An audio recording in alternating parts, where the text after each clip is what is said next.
Have you ever felt like the deeper you think, the further you seem to drift from the people around you?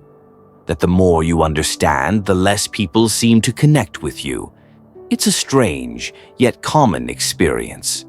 Throughout history, those who dared to think deeply have often found themselves isolated, not because they were wrong, but because they saw the world in ways others weren't ready to.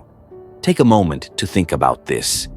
History is full of intellectuals who were ridiculed or rejected for their ideas, not because they weren't brilliant, but because their insights shook up the status quo. Think of figures like Galileo, who faced imprisonment for suggesting the Earth revolved around the sun, or Socrates, who was condemned to death for questioning everything. And then there's Schopenhauer, the philosopher who openly stated that intelligence is more of a burden than a blessing. But why is this the case? Why does society seem to resist people who think differently or see things more clearly? The answer is rooted in the way human minds are wired and the role that social dynamics play in our survival.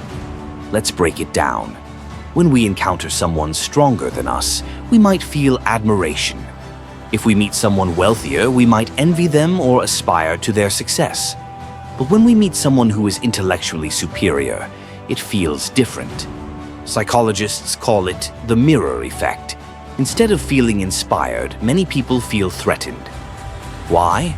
Because deep thinkers don't just introduce new ideas, they mirror the limitations of those around them. And most people aren't ready to face that uncomfortable truth. Why is it that intelligence triggers such a negative reaction in others? The answer lies in how we perceive different kinds of superiority. Physical strength and wealth are external. They don't directly challenge our self-image. But intelligence cuts much deeper. It challenges not just our knowledge, but our sense of who we are. We define ourselves by our ideas and beliefs. When someone challenges those beliefs, when they show us that we don't know as much as we think, we feel vulnerable.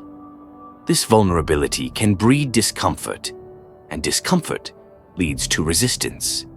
This is why brilliant minds throughout history have often faced ridicule. Their ideas didn't just challenge the world's understanding of the universe, they challenged the egos of those around them. The presence of someone who thinks differently forces others to question themselves, and many would rather resist than reflect.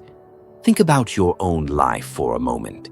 Have you ever shared a deep or complex thought in a conversation only to be met with disinterest or dismissal? Ever felt like your deeper insights were ignored or rejected in favor of lighter, more socially acceptable topics? It's not your imagination.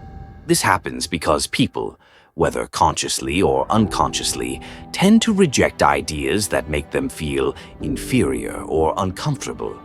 This fear of deep thinkers isn't just a social problem, it's a biological one. Neuroscientists have found that when people feel intellectually inferior, their brain's fear centers light up. The same areas of the brain that respond to physical threats are activated when faced with someone smarter than ourselves. It's not just a discomfort, it's a primal survival response. For most of human history, fitting into the group was essential for survival. If someone's intelligence made them seem different or alienated from the group, it was perceived as a threat, and the brain reacted accordingly. So, what does this mean for deep thinkers? It means that intellectuals, philosophers, and those who challenge the status quo often find themselves marginalized, not because they lack social skills, but because their intelligence inadvertently isolates them from others. This isn't something new. It's been happening for centuries. In today's world, this rejection of deep thinking is even more pronounced. Social media and digital platforms have made it easier than ever for shallow, sensational content to spread.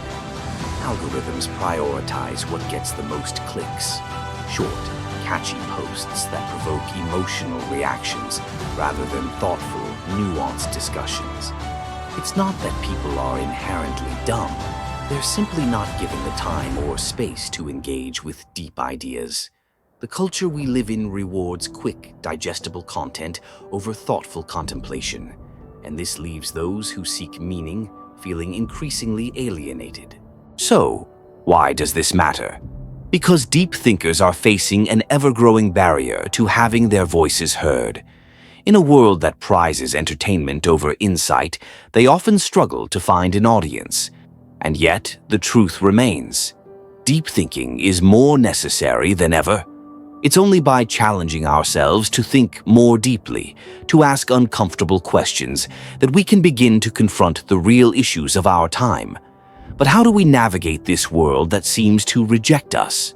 The answer isn't simple. Schopenhauer, who saw intelligence as a curse, believed that the only way to truly live a fulfilling life was to accept this isolation. He argued that the more we understand the world, the harder it becomes to find satisfaction in ordinary, everyday pursuits. But that doesn't mean deep thinkers should give up on seeking truth. It simply means they need to accept that their path may not always be understood by the masses. In the end, deep thinkers face a unique challenge. Their thoughts make others uncomfortable, not because they are wrong, but because they force others to confront their own limitations. It's a harsh truth, but it's one that every deep thinker must grapple with. But here's the key takeaway. Just because society pushes back against intellectuals doesn't mean their ideas aren't valuable. In fact, it's often the deep thinkers, those who challenge the conventional wisdom, who make the most profound impact on the world. So, if you've ever felt alone in your thinking, remember this: you're not the problem. It's the world around you that's too afraid to embrace the truth you're offering.